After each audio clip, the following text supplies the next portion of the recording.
To begin this tutorial, we'll open up the tool sets needed to complete the exercises. 2D drawing tools for lines, arcs, circles, polygons, and curves. It's easy to draw precisely with your mouse and cursor using a special set of tools called snaps. From the line tools, select the first tool, the single line tool. Click a point to set the first point. As I drag my cursor out, you'll see the LogiCursor is going to guide you through picking the next point. Drag our cursor down and click again to set the other end of the line. To position the cursor at the exact end point of one end or the other of this line, you position the cursor over the line, drag, and when the snap point is reached by the cursor, the LogiCursor will display which snap point it's on. In this case, it's an end point. So click, that sets a point right at the end of the line. Click again to draw the line. Again, drag until the snap point is reached. The LogiCursor says end point, and so we'll drag out and draw the next line. As you drag along this line, you'll also find another snap point, the midpoint.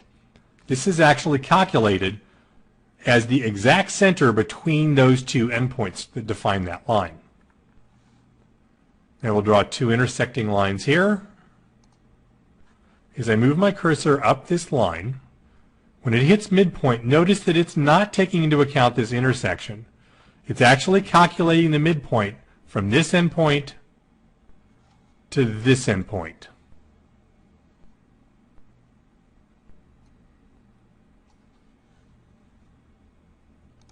And then moving up to the intersection, this is the physical intersection between these two lines, which is another active snap point.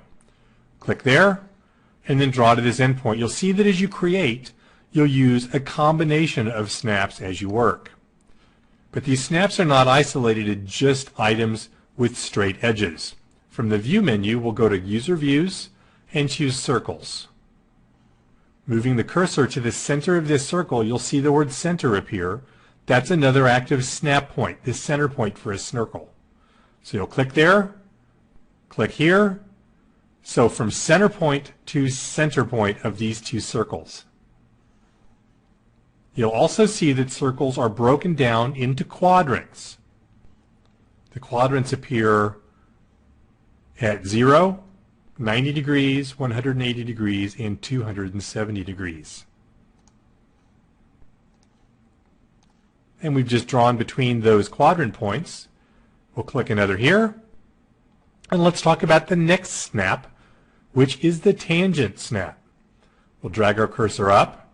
When it says tangent, simply click to place the line. Now to place a line that the first point is actually a tangent point, we've got to do a couple of special things. First, position the cursor so that the only prompting that's visible is the word on. That means that currently it's just tracking along the object.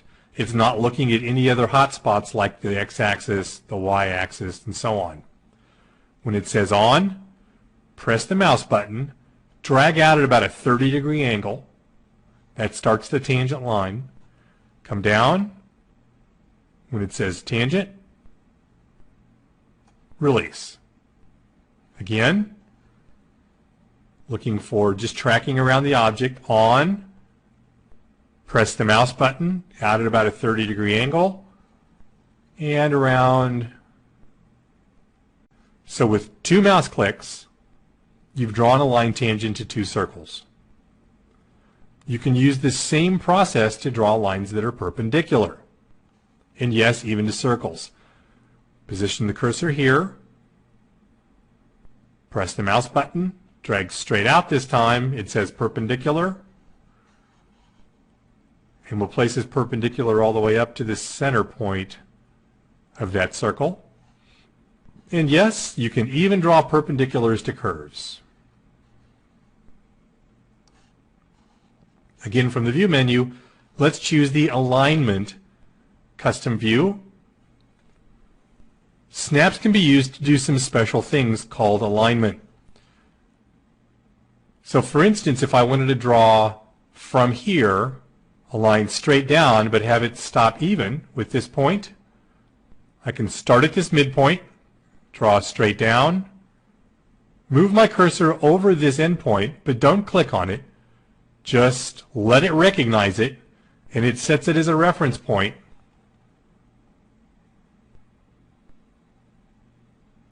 And lets me draw to it. Again,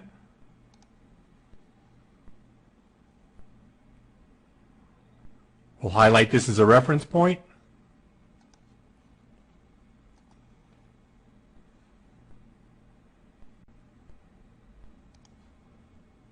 And so without using any construction lines, you're able to actually start doing construction in your drawing of points based on other points. In this case, I want to draw a line that's starting here at this line and even with the center point. But I don't want to draw to the center point. So we'll click this endpoint. We'll just move our cursor over the center point so it recognizes it as a reference point and click to draw. Use that process to create copies of these two objects. First, we'll draw the top line. We'll start the second line. So we'll move over this point as a reference point and this point as a reference point. And we'll click to draw. We'll do the same thing. We'll use this as a reference point and that as a reference point. And there we go. Over here, this one's a little bit more complicated, but we can do the same exact thing. We'll click from this quadrant point and come straight down. We'll use this as a reference point.